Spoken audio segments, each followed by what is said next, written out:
Hello, everyone. My name is Lindsay Brander. I'm the Indiana CEC Secretary. Welcome to the Breaking Down Barriers Fall Symposium presented by the Indiana Council for Exceptional Children. Thank you for joining us today. This session will be recorded to share out after the conclusion of the symposium. We are hopeful that you're going to walk away with valuable information that will help you in your role supporting staff, students, and the entire school community. Before we begin, I just want to make you aware that questions should be entered in the Q&A. At the end of the session, we will allow the presenter to answer as many questions as time will permit. Sessions will be recorded and will be shared after the symposium has ended. Keep an eye out for an email from the Indiana Council for Exceptional Children. At the end of today's symposium, you will be asked to complete an exit ticket. We invite you to provide feedback, which is a valuable gift to us. Now, I am pleased to introduce our presenter, Lindsay Kusy. Lindsay Kusy is an LMHC and certified as a compassion fatigue professional, advanced grief counseling specialist, and level 2 clinical trauma professional. Lindsay received her MA in clinical psychology from the University of Indianapolis. Lindsay began working her career with individuals with a dual diagnosis of intellectual disability or autism and mental health diagnoses. Lindsay went on to create and direct the Intensive Behavioral Intervention Program and Outpatient Clinic at Daymar Services. She briefly returned to Medicaid waiver services, directing the Behavior Management Program with Indiana Mentor before supervising school-based services with Aspire, a community mental health center. She has been the Education Behavioral Health Coordinator for Cummins Behavioral Health System since November 2021, and recently moved into the role of Director of Child Resiliency Services. Lindsay is also the owner of LJK Counseling, where she provides therapeutic and consultative services as well as mental health training. Thank you so much for joining us, Lindsay. Thank you. I'm super excited to be here today to talk to everyone about compassion fatigue. So let's get started because we will definitely have a full hour here. All right, here we go.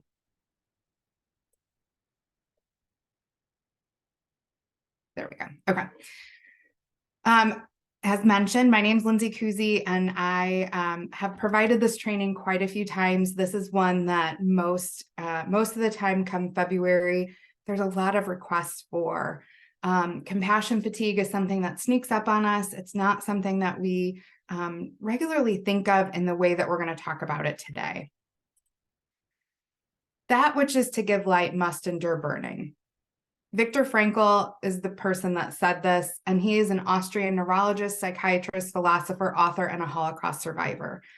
What he was saying with this is that no one remains unaffected. When we work with individuals who've experienced trauma or experienced some of the things that the students we work with have experienced, no one's unaffected by it. Some people cope better, but no one is unaffected.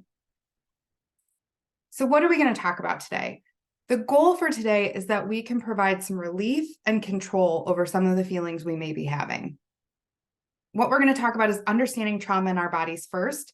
We're going to define compassion fatigue, and we're going to talk about implementing 5 resiliency steps for compassion fatigue.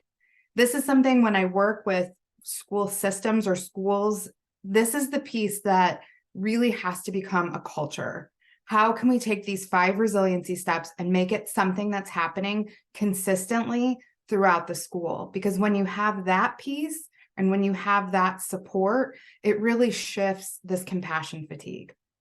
As we go through this today, I want you to notice your feelings, acknowledge them, welcome them, ride the wave with them, because you might feel some negative things.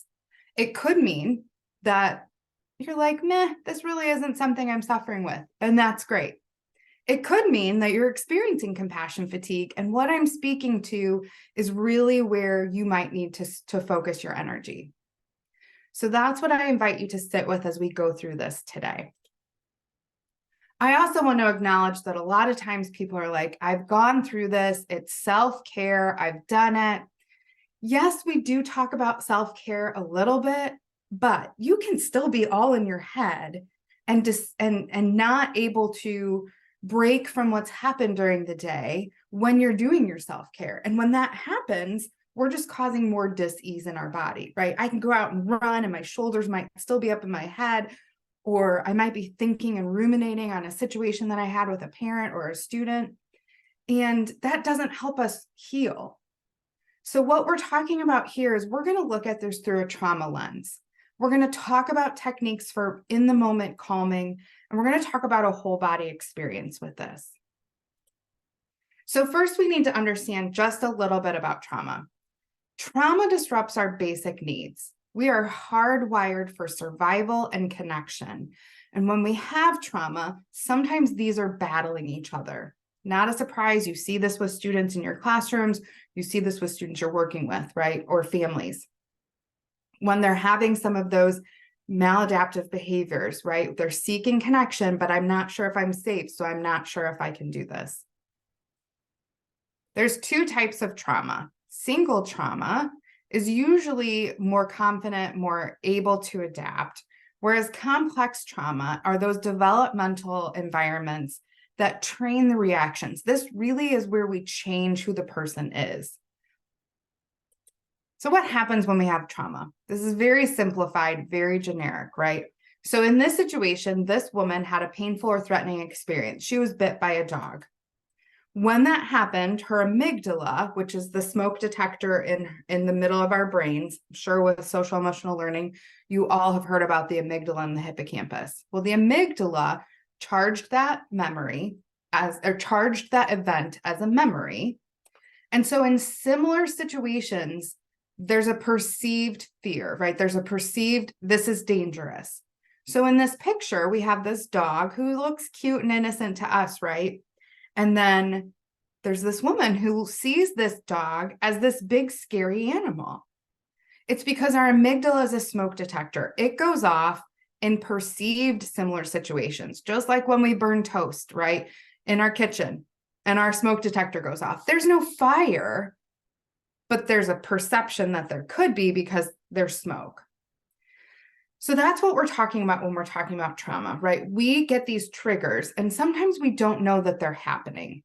So there could be situations as you're talking with your students that you're starting to get worked up, not because it's a situation that's necessarily dangerous, but there's something that's triggering you, maybe because of a situation that you've had in your past. And it doesn't have to be as big as being bit by a dog. There could be experiences that were maybe threatening or painful to you that aren't as big, but still come up when we're working with those students. So what's compassion fatigue? There's been lots of names thrown out that identify compassion fatigue. So how we're going to define it today is burnout and secondary trauma as compassion fatigue, because burnout and secondary trauma are two different things. And we'll talk about that. This was really identified first by a nurse in 1992. Then came four psychologists that in 1995 did some research and published 3 books, all regarding compassion fatigue, secondary traumatic stress, trauma and the therapist. Of course, it was all revolving around therapists because that's who they were seeing this coming out of. So what they found is there were 2 things, secondary traumatic stress and vicarious trauma. So secondary traumatic stress was primarily by Figley and Stamm, and they were seeking to know why service providers appeared to show signs similar to PTSD without having been exposed to the trauma itself. So for PTSD, there's an event. There's something very specific to be diagnosed with that. There's something very specific that happens that causes these other symptoms to happen. Avoidance, rumination, there's a lot of things that go into that diagnosis. But what they were finding is that they had providers working with them that were showing signs similar to this, but there was no specific trauma. Vicarious trauma, on the other hand, was introduced by Perlman and Sackvitney, and they used this to describe the profound world shift that occurs when helpers work with individuals who experience trauma. They have a dangerous worldview. So as mentioned, I worked at Damar Services, which is a residential facility here in Indianapolis that works with extremely high behavioral individuals. And we had a unit of individuals that were highly sexually maladaptive. They had things that had happened to them, and then there were some that were predatory due to what they had learned. So growing up, right? I now have 2 boys at home and they wanted to start gaming. So with my experience having been at Daymar, my first thought with this was an immediate, nope, not happening, right? This is where predators are. We're not going into to do gaming. Nope, no social media, no gaming. Now they're not on social media now for other reasons, but that's a whole nother conversation. But this dangerous worldview was something that I had to take a step back and go, hold on. Is this something that really is dangerous, or is this because of my experience in this setting? I had to take that step back and go, I'm making a bigger deal of this. And I also didn't want to put that on my kids. But that's what vicarious trauma can look like. Burnout, on the other hand, is more a psychological syndrome of emotional exhaustion, depersonalization, and reduced personal accomplishment, both perceptually and actually. So this is more that full body exhaustion, right? So secondary trauma and vicarious trauma are more our psyche, whereas burnout is more our body. It's more the piece that we can see and have a little bit more control of as we work through this. Teachers with more developed emotion skills report less burnout, greater job satisfaction, and more positive emotions while teaching. So hopefully what we go through today, you'll be able to take away so that you have that more developed emotional skills so that you can prevent this. So one of the big places that we start is looking at an assessment, right? Of course, therapists are going to come out with assessments, but assessments are really good to be able to give you a baseline. So this document's called the ProQual, and it's the Professional Quality of Life. Currently, it's housed by the Center of Victims of Torture, and it's a free document. So there's 3 subscales to this: compassion satisfaction, secondary traumatic stress, and burnout. You can find the link for this in my references at the end of my slideshow. It's a really great thing to do, not just once, but it's that thing that we do more than one time. So we take a baseline maybe at the beginning of the school year, and every quarter, when grades are due, we're going to take another assessment and see, am I going in the direction that I want to be going? So this is a really great tool just to kind of keep up on where we're going. It would be a great tool to be able to take to your department heads or to your supervisors to be able to say, hey, look, something's going on. I can see a change in myself. This is my assessment. This is what I need to support myself to work on. I don't see any questions in the chat, but we will keep going. And if there's questions, I'll take those. So the 5 skills that we're going to talk about today for resilience of compassion fatigue. We're going to talk first about self-regulation. We're going to talk about values, changing the narrative, connection and support, and then self-care. As you can see, self-care is at the bottom.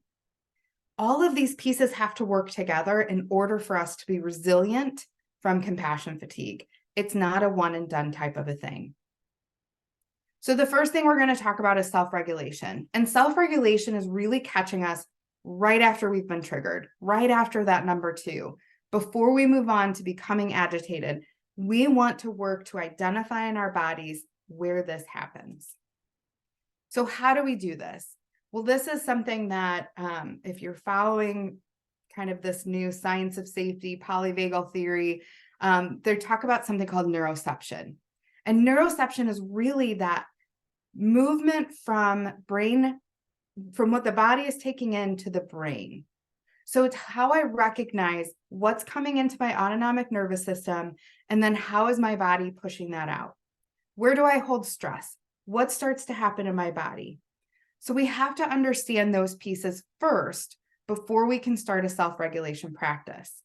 So for me, there's 2 different spots that I typically hold my stress. If I'm going into a difficult conversation and I'm preparing for that, I typically hold it in my stomach. I feel it very somatically. But if I'm just got a lot going on, or if I'm talking with somebody and I'm getting some things added to my plate, I can feel my shoulders start to go up. And so in order to make sure my body and my brain are aware I'm going to have control over this for a couple of days, multiple times a day, every time you're at a stoplight, every time that you're taking an email, or any time that you can, scrunching your shoulders and releasing, scrunching and releasing. If you're somebody that holds your stress somewhere else, making sure that your body knows what it feels like to release. That's the first step in self-regulation. Once we have that, we're going to move on to some of these other pieces that you can start to do in the moment. And I say in the moment because you have a student who is starting to trigger you. It's not like we can just leave the classroom and be like, sorry, you're triggering me right now. I got to leave. I'll be back. Right? We can't do that.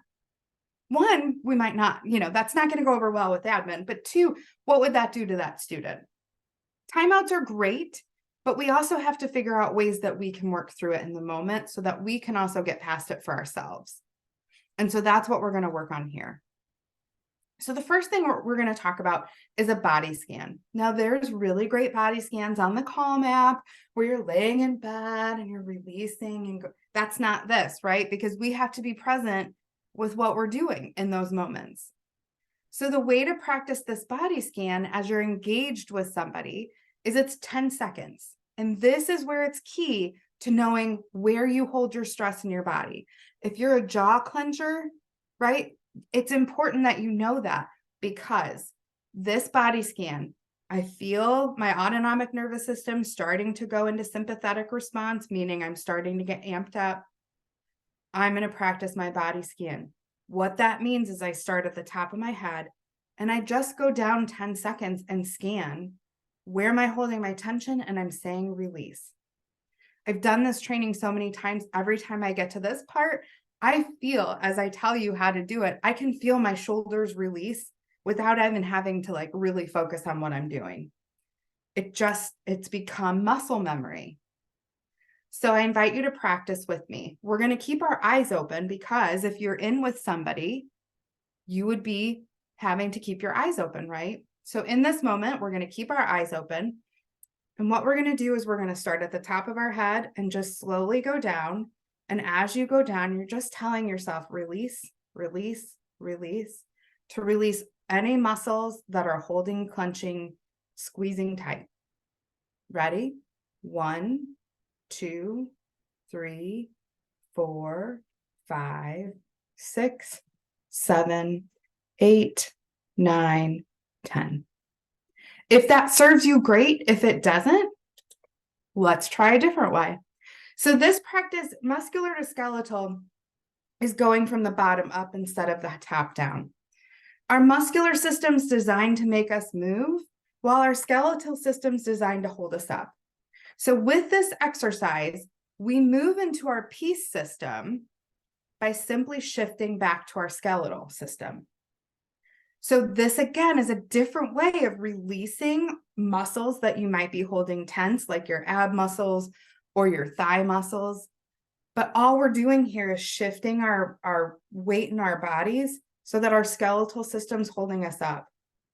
So the way we do this, and this, if you've ever done Pilates or yoga and you do a roll up, that's similar to what we're doing. But again, not actually doing it, because we're not going to put our head down and do a roll up unless we need some type of distraction with the student we're working with, right? In this moment, if you're sitting, this is a really great one for sitting. You want to feel those sit bones, those bony bones in your bottom. And we're going to start from there. And all we're doing as we count to 10 is stacking our spine on top of each other until you get to the end and your head's just kind of a bobblehead. So I invite you to join me. Find those bony bones in your bottom on your chair or wherever you're at, and start to stack your spine. 1, 2, 3, 4, 5, 6, 7, 8, 9, 10. If that serves you, great. If not, here's another one. If you're a visual person, maybe you focus more on your peripheral vision. So as you experience a threat response, your field of vision narrows. By forcing your focus back, it takes you back from your sympathetic nervous system to your peace system or your parasympathetic. Having peripheral vision that narrows is really great when you're in a dangerous situation, like you're running from a saber-toothed tiger, or if you're a sniper in the military. Great things. We want you to have that. But typically in situations where our peripheral vision starts to narrow, we don't need to have that happening. So a visual way that we can do this is by helping train our brains and our eyes by using our hands first. So you're going to put your fingers up at about like this. And we're going to focus on a spot across the room for about 5 seconds. And then we will slowly move our fingers back so they're more in line with your shoulders. Things to remember: I wear glasses when I'm on the computer and I don't when I'm not. So my peripheral vision is very different because of the sides of my glasses. Just something to be mindful of. But as you're in your classrooms or if you're in your office, you know what is in your peripheral vision as you're sitting. And so you notice as your peripheral starts to narrow and you go, wait, nope, I'm going to stare at a spot for 5 seconds. And my brain is going to know, because I've practiced it, that I'm not in a dangerous situation. So let's practice. Fingers up. Pick a spot for about 5 seconds and start to pull your fingers back slowly. If that serves you, great. If not, I've got one more. So there's a couple different things to tactile. One is touching your lips. So there's parasympathetic fibers that run through our lips. Simply running your finger over your lips can begin that sympathetic nervous system response. Another piece is something called self-havening. And self-havening it's crossing the midline, so that also helps get us back into our peace system, but it brings that tactileness into the parasympathetic fibers in your hands. And so for that, it's kind of like this. If I'm like, oh man, I just got the chills, and I just kind of rub like this for about 10 seconds. The other thing you can do is just kind of running your hands back and forth like this. I talk a lot, if you can't tell, with my hands. I think it's worse when I'm virtual. But doing something like this, if I'm standing with somebody, probably wouldn't look strange if they know me, because they know I talk with my hands. So doing something like this can also be a type of meditative bringing us back to the present. The last thing everybody knows about deep breathing, we all talk about deep breathing, but the thing that we don't all talk about is making sure we're doing the right breathing. So the right type of breathing is a longer exhalation. The longer exhalation helps our diaphragm relax. It helps to bring us back to our parasympathetic nervous system. Now, this is something that you can ask the person that you're with to join you. This is something that you can do on your own before going into a setting that you think, right? I talked about when I'm going into a difficult conversation, I definitely do some deep breathing before I go in, because that helps to calm my somatic and my gut. The thing to remember with this, if we're doing the right type of breathing, is that it will not make you feel lightheaded or short of breath. So if the breathing that I'm going to introduce you to is not working for you, then you can shorten it or lengthen it, because we don't want to be out of breath, because that's going to put you back in your sympathetic nervous system. So what we're going to do here is called 4-2-6 breath cycle. Typically, you would do this 4 times, which takes longer than 10 seconds, right? So 4 times, and that really helps to get you back in your peace system and move forward. So I invite you to join me. I'll count for an inhale of 4, we'll hold for 2, exhale for 6, and we'll do it twice before we move on. Ready? Inhale, 2, 3, 4, hold, 2, exhale, 2, 3, 4, 5, 6. Inhale, 2, 3, 4, hold, 2, exhale, 2, 3, 4, 5, 6.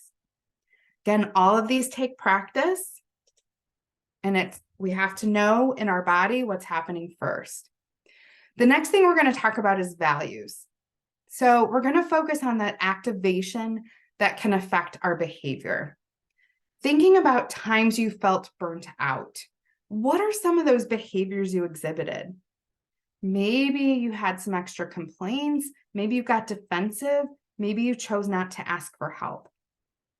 Our reactive behaviors when we are in these situations are our attempt to neutralize a perceived threat. So it's activating our nervous system. It's similar to what our amygdala is doing. It's not bad. It's just a place that we need to be aware. So I invite you, if you don't have a piece of paper already or something that you can write on, or even a notes app in your phone or on your computer, what we're going to do is we're going to create a table that looks like this.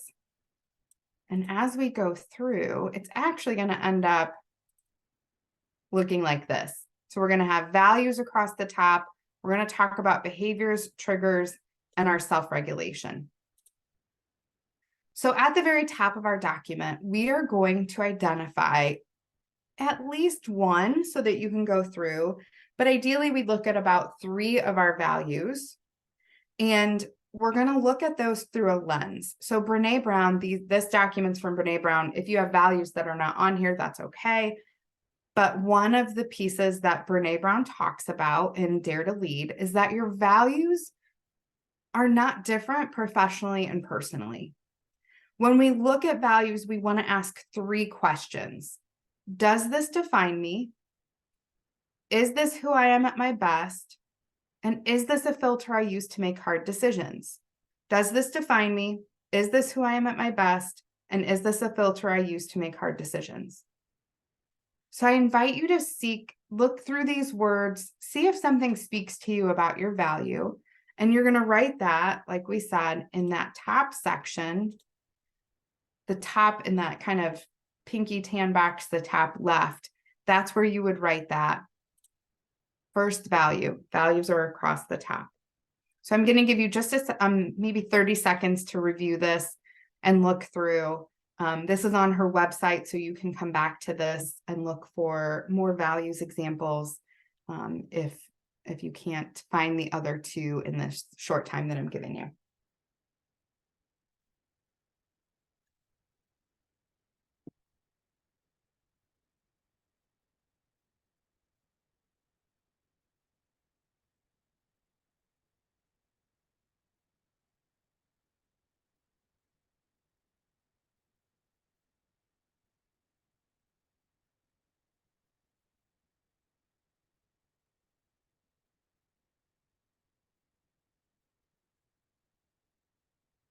The next piece to this, I think, is the harder piece. I think we usually can pick out something with our value, but the next piece is our behavior.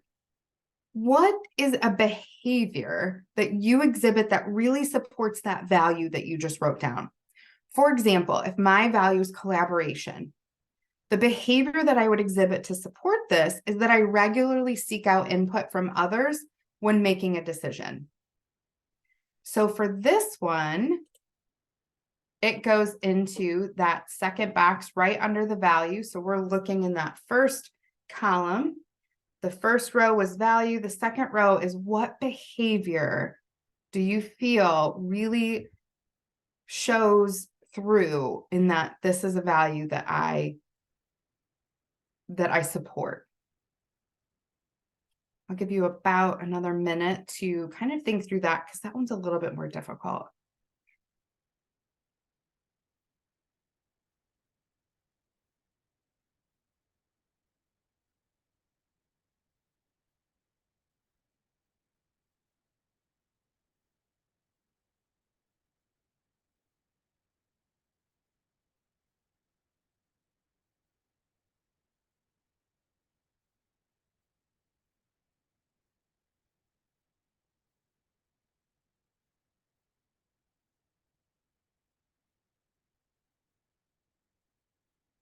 I invite you to return to this if you can't get everything filled out, but just to have that idea of what needs to go where so you really can put some time into this to think through it.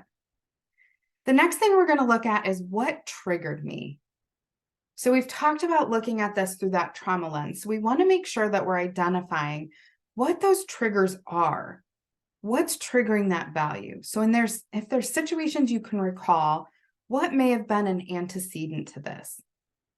This is unique for each example. So again, for the example that I gave of collaboration, Maybe being ignored is going to be my trigger, right? If I'm sending you an email and I'm seeking your input and you don't respond to me, that could be triggering, right? I need to take a deep breath before I send an email that says, hey, I asked you to respond. The other piece might be if my value is my friendships, being left out could be a trigger. Your triggers don't have to be something that's on this list. This is from the Gottman Institute, but this would be what we find in this next row here for trigger. What triggers that value? This is a really important piece to understand because this is what can help send us into burnout. If we're not aware of what we are really at the root being triggered by and what it's affecting in us, then we can lead into this burnout piece.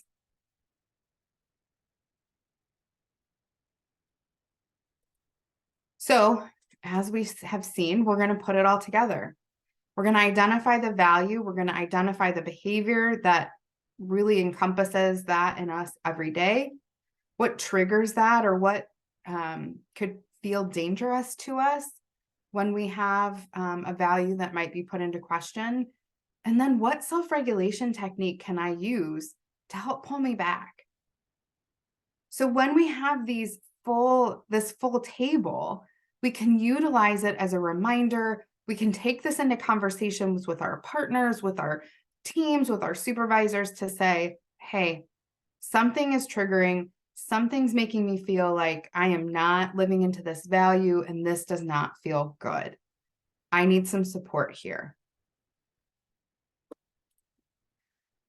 Next, we're going to walk into step 3, which is changing the narrative. A trauma-focused heading to this would be perceptual maturation.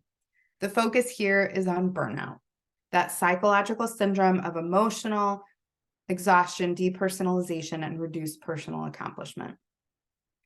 We feel burnout or perceive danger and our internal narrative changes. The key here is that the narrative we're telling ourselves in our heads and our bodies can shift. We have control, right? There is so much we don't have control over when it comes to our schools or when it comes to the people we're working with. This have to mentality to get to mentality is what really can be supporting prevention of burnout. We want to find the gratitude in our events of the day, and we change that. When we do that, we change that external control to internal. So let me put this into an example. I've had some really bad bosses in my time, and one of them, every time they would reach out or get an email, and this is when I very first started right out of grad school, before we had electronic health records, I would get my treatment plans back and I would have red marks all over them. Never really got training on it, but that was an excuse, right? We couldn't hear that. So every time I got an email from my boss, it was this, my story in my head was taking over, because usually it was not a good thing. So fast forward, I moved to a new job, get an email from my boss, and I don't have all the information, but my head is already in freak out mode because of the little Pavlovian too, but because of what has happened in the past. But I'm in that freak out mode because I'm letting that story take control, versus looking at it and saying, it's a new boss. This is not the same situation. You don't know what's happening in this moment, right? So pausing versus letting my freak out happen. So that's what we're going to work on here. We have some barriers to overcome. It's not easy. We have something called the negativity bias. And this was something in 2001 that psychologists Paul Rosen and Edward Roisman documented. This is when the brain recalls the negative event before a positive one. It makes sense when we think about trauma, right? What we think about is, let's say I go on a beautiful walk and everything's great, and then I come across maybe some graffiti on something. Nothing else that happened on that walk is going to come to mind first, except for that graffiti, because that's bad. Why do people do this? People are all bad, right? We go into this kind of tailspin. It makes sense with trauma because we want to protect ourselves from those situations, So our brain does look for those dangerous things first. So that's the one thing we have to get over, is we have to start that focus on the good to overcome our negativity bias. The other piece is that, what do we have control over? We have control over how we choose to show up, even if it's an environment that you don't feel that there's support, right? That's super hard. But we can choose to show up for the people that we have to show up for and be focused on the present versus the past and the future. So Dr. Eric Gentry said, we've been trained that requests are demands, and the more demands in the day, the more likely we are to perceive those demands as threats, thus activating our sympathetic nervous system. So to put it simply, we have to change the have to get to. That can be really hard, right? I've had some people that I've worked with, or clients that I've worked with, that, sometimes at the end of the day, it's just really hard because they're really suffering from depression and it's been a long day, and I have to go in and be able to hold that with them. And when I say I have to, it becomes a chore. But if I say I get to, then it's a privilege. It's an honor for me to be able to sit with this person. So it's a shift in how we think through what our choices are during the day. It sounds so woo-woo, I know. But there's so much research on how shifting your brain to think this way really does change the way we show up, the way we view the world, and it really does combat that negativity bias. So what are some things we can do to combat this? So John Gottman, Jack Bauer, George Bonanno have all validated what's called the 5-to-1 ratio. I'm sure we've all heard about this, but when I heard about this 5-to-1 ratio, I always thought it was 5 positive, like verbalizations to 1 negative. That's not necessarily what they're finding. What they're finding is it could be verbal, but they also are finding that these are interactions, right? So thinking about that, if I go to Starbucks, I get about 3 positive interactions in 2 minutes, right? They welcome you, asking for your order. You pull up to the window, and what do? They ask your name, right? So you pull up to the window and it's, "Good morning, Lindsay. How are you today?" And it's this lovely interaction. They give you your drink and say, "Have a great day." Now I'm paying $5 for this interaction, but that's 3 positive pieces to my morning that have just happened, right? So 5 interactions for students we're working with, if we're putting this in context for them, is a eye contact, "Good morning." There's been more research recently that high fives are more powerful for those students that are okay with touch than saying, "You did a great job on this," or "I'm proud of you," or "I see how hard you worked on this."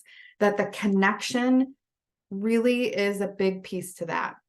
That's a positive interaction with them. So for us, seeking out those positive interactions are really important. Another thing we can do is called savor. So if you're in a situation that there's just nothing going well, I cannot think of anything that's going well right now, everything is really bad, everything is really hard, but there has been a time that we've had that overwhelming feeling of wow, or how great is this? That genuine feeling of gratitude. Could be a great steak or a piece of chocolate cake, or it could be looking outside and seeing the leaves start to change colors. Whatever that moment is that you felt in the past, thinking and kind of taking a moment to meditate on what was that feeling that I had, that helps to get us back into flexing that gratitude muscle and working that gratitude muscle. Another way that we can do that is called notice and act. These are the typical things you think of when we talk about a gratitude journey. A gratitude voice memo. Maybe it's writing a gratitude journal. Maybe it's a gratitude ritual. Could be pausing before a meal to give thanks, which could be prayer, or just simply, "I'm grateful for this food." The last piece is expression.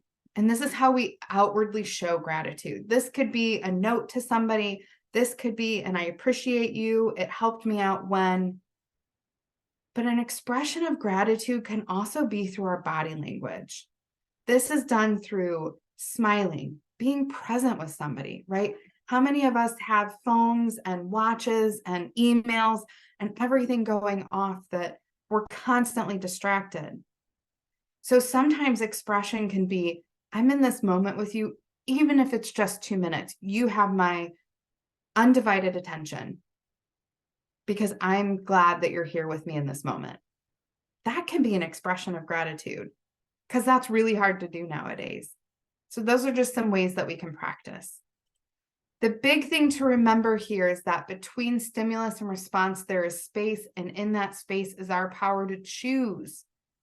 It's our control. It's our response, and we can grow from that.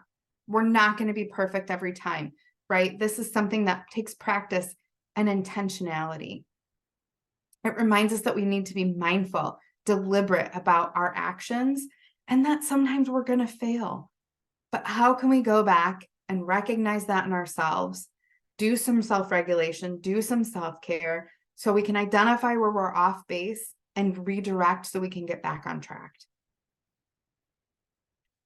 So I love Ted Lasso. He is one of the things that I aspire to when I think of gratitude. If you don't know the show, Ted Lasso is a football coach here in the States that gets chosen to coach a premier soccer team overseas. As he's going through this process, many people approach him and say, basically, you're an idiot. You don't deserve to be here. And he takes all of those and it slides off his back. And the way that he approaches the world really shifts the entire organization that he works with. Now, yes, it's a TV show. Yes, he has his own darkness that he has to overcome through the show, but he practices intentionality.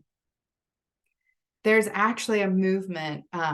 Brene Brown and Dan Siegel last summer did a whole day conference on the Lasso way, because there's so much research on how walking through the world in this way, taking input from others, really can shift our mental attitude, our awareness, and help with our burnout. So one thing that you can do too that can be an action is, and this is typically something I do when I'm in person, we pause and do this game, or in breakout sessions. You can do this with Skittles. You can do this with colored coins. You can do this by just calling out colors. What you can do to start recognizing those things very specifically that you're grateful for. It just takes a few minutes, and it's something that's very simple. You can do with students, you can do with family, you can do for yourself. Choose a color each day of the week and write down in your gratitude journal. It's a great gratitude response. But this is where we can start. The next piece we're going to talk about here is connection. Every type of resiliency requires connection, right? We talked at the beginning that with trauma, our basic needs are connection and safety. So it's no wonder that connection is part of resiliency. Connection lowers levels of anxiety and depression, creates higher self-esteem, greater empathy, and more trusting and cooperative views from other people. Those who lack social connectedness have declines in physical and psychological health, which leads to further isolation. So how do we look at connection through this trauma-informed lens? First, we're going to talk about vulnerability. I love Brene Brown. Daring Greatly is where we talk about vulnerability the most. Vulnerability is uncertainty, risk, and emotional exposure. It's the core of all emotions and feelings. To feel is to be vulnerable. So we have to be able to be vulnerable in our work life, in our personal life. Ways that we can do this is to embrace vulnerability in your team meetings, even in your classrooms. We need to be teaching kids this is part of emotional intelligence. So one of the ways we can do this is something that Brene Brown talked about as a 2-word check-in. So in morning meeting, if it's in a department meeting, going around and just giving your 2-word emotional check-in. Maybe it's overwhelmed and happy. right? Maybe I'm overwhelmed with the amount of work that I'm doing, but I'm happy I'm here today. It's not, we don't have to explain it, right? Oftentimes when we give a negative about what's going on with us, it's because of this, or I have to talk about this. And that's not what this is. It's just allowing it to be, because sometimes emotions just are. And that's part of being vulnerable. It also provides that opportunity for you to go in at an appropriate time to check in with that person. It allows us that connection by being able to be vulnerable and say, I'm overwhelmed and I'm unhappy. Okay, well, if I'm a supervisor, or if I'm a teacher in a classroom and that's my student, I know I need to go check in on that. Hey, what's going on today? What can we do to support you? It just gives a place that provides a safe space to say what we're feeling. Because so often it's, hey, how are you doing today? I'm fine, right? We hide behind that. I'm fine. This helps to open up so that we can create that. So what we're going to talk about first is finding a person. First, we have to be okay with vulnerability. And second, we need a person that could be a supervisor, a colleague, a therapist, could be, a teammate. It's somebody that you're going to have some regularly scheduled time with, once a month, every other week type of a thing. This person is somebody that you also need to be able to hear when they're going to hold you accountable. So if they're with you in a meeting and they notice you veering off course from what you normally would do or act, they're the ones that are going to say, hey, I noticed something today. What's going on? This is a really big ask because this requires vulnerability and openness to feedback. Aside from asking our person, the rest of the steps are going to be an individual's responsibility. And we'll talk through those in just a second. The one thing I really want to identify here is that there's been limited research on what's called tertiary trauma. So as we're doing this vulnerability conversation, the idea is that we're sharing some of those trauma stories that may have come up or a place that we're stuck. A lot of times people don't want to share that extra trauma because they don't want that to become their trauma, right? That's tertiary trauma. So if I'm meeting with somebody that I'm supervising and then I talk to my person about this, this thing that I'm holding, they're not going to have the same response as I am because I have a more direct connection with that person. So I want you to be aware that there's not there's not a lot out there saying that tertiary trauma is a thing. The following 4 steps are things that can also be done in a group setting. No matter where we are, we're not going to crosstalk. We're not answering questions. We're not providing answers for them. It's a safe space that they can talk about their narrative, talk about the things that are going well, things they need to work on. And that's how we move through this resilient connection. So the first thing that we're doing, again, we're not word vomiting every time we see them. This is what comes up when we're in a meeting. The one thing that we also want to be careful of is not to play a movie in our mind. When somebody's talking about their trauma narrative or a trauma that's happened, we don't want to see it because that ingrains itself in our heads more. So if we can just focus on the words and the person in front of us and not let our brains play it like a movie, that's going to be really helpful. So when we talk about the sharing of the trauma narrative, it's not my personal trauma narrative. I'm talking about the things that have come up because students have shared this with me, or this is really what's making me stuck and seems to be triggering me. When we share these things, it's called relegating our traumatic experiences. And this helps to make it stop intruding our present. The next thing that we're going to do is discuss our work, meaning resilience. This is a judgment-free zone. There's no blame or shame here. We do work hard and hear hard things. So in this, we're going to talk about work of I need to work on my self-regulation, or I feel like I'm really off on my values and I need to do some different self-care so that I can really get back to where I need to be here. Or I've not been practicing my gratitude journal. I'm going to focus on that for a week because that I think is going to help. The next piece to it is that you identify the accountability. If I have pitfalls, is there a theme? Is there a person, a time, a place that's causing these triggers that you can help to focus on. Sometimes there's just going to be a kid that just triggers you every day. I've had those situations with clients. I've had those situations with students that I've worked with. Sometimes there's just something that your personalities don't click, and it has nothing to do with your trauma, their trauma. Sometimes it just is. And that's okay, right? We just want to be aware of that so we can be mindful as we're working with that student, bringing all of these other pieces in. The last piece that we talked about again is that empowering you to be approached if they notice behavioral changes. I wish I would have been practicing resilient connection through the pandemic. I thought I was rocking the pandemic. I thought I was there for my people. At the start of it, we were all going online. I had all of these resources for my people. I thought, I'm rocking this. It was not until my kids went back to school. So my kids, our township, we were out for almost a full year. And it wasn't until my kids went back to school that I really realized I'm not okay. I was not okay. I was so burnt out and exhausted.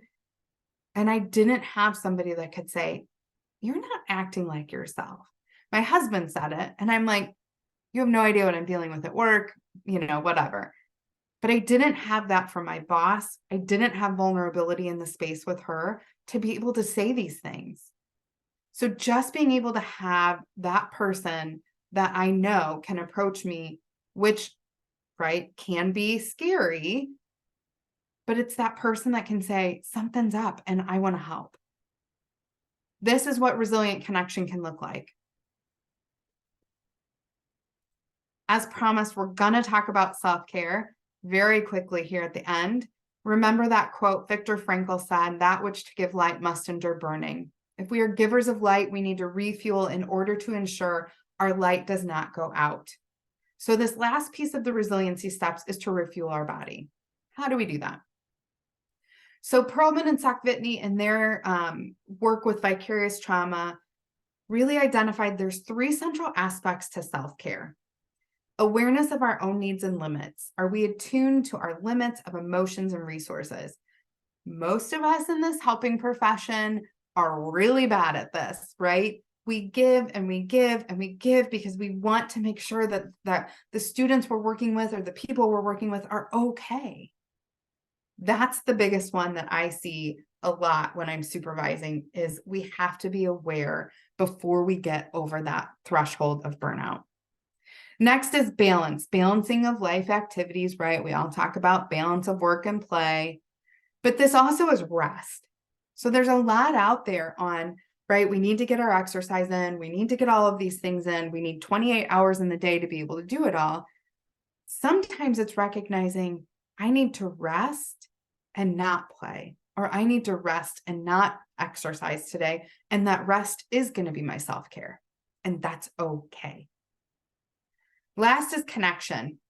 This does not mean that you have to go out and walk with somebody. This does not mean that you have to go out and do an exercise class with somebody.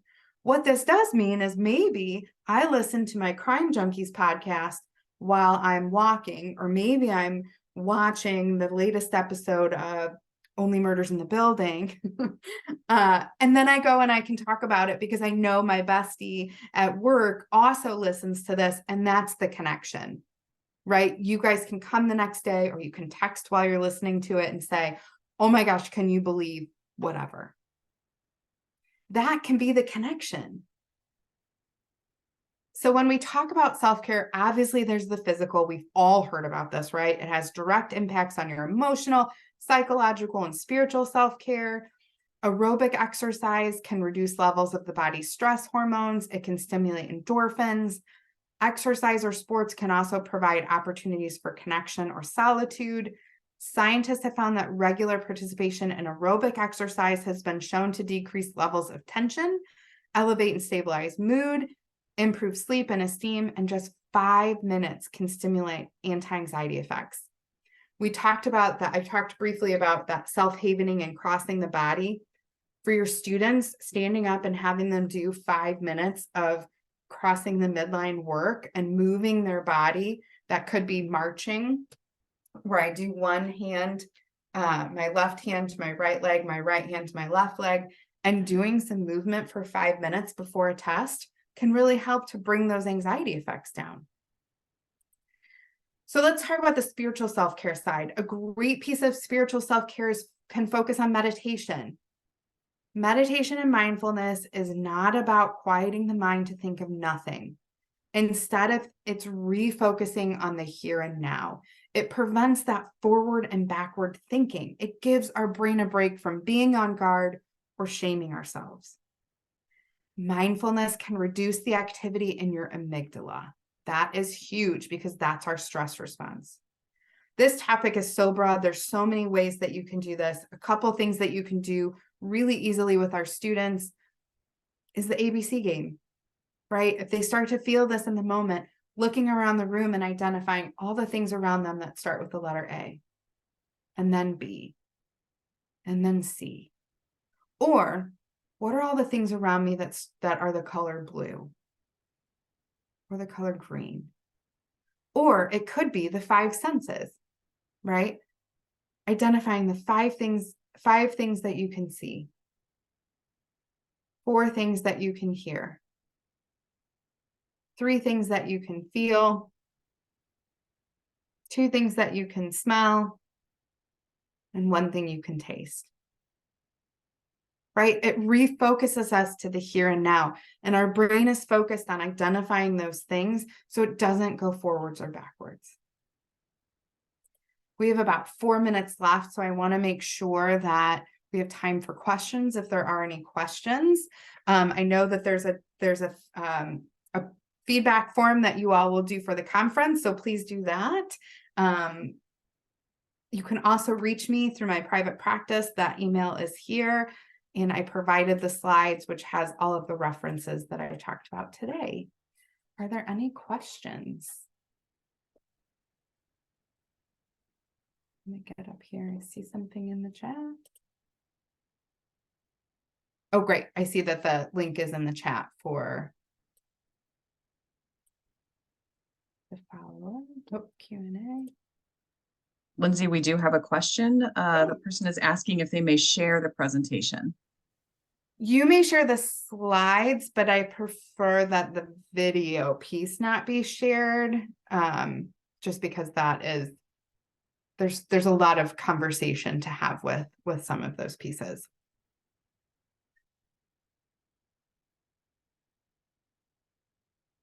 Any other questions?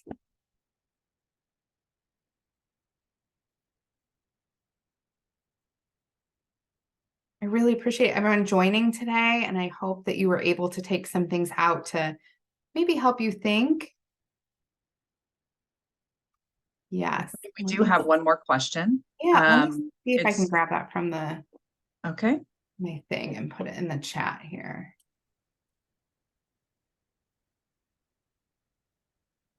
Tanisha's asking about the self-assessment and said that they were able to share it with admin. Say that again. Tanisha's asking about the self-assessment that you shared and if there's a possibility to share it with their administrators. Absolutely. Yes, that is a free assessment, and I'm going to try and find the link here to share that really quickly.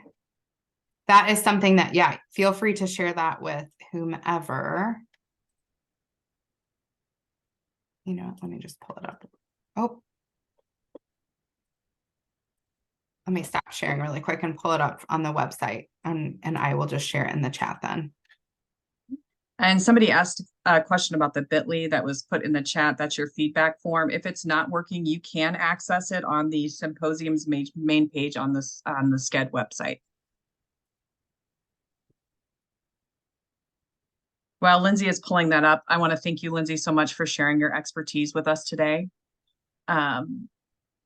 We really appreciate you taking time to address compassion fatigue. Oh, did that go? Here, let me put it here. Where did the chat box go? I put it in the question to answer, and let me put it in the chat box instead. Okay. Here we go.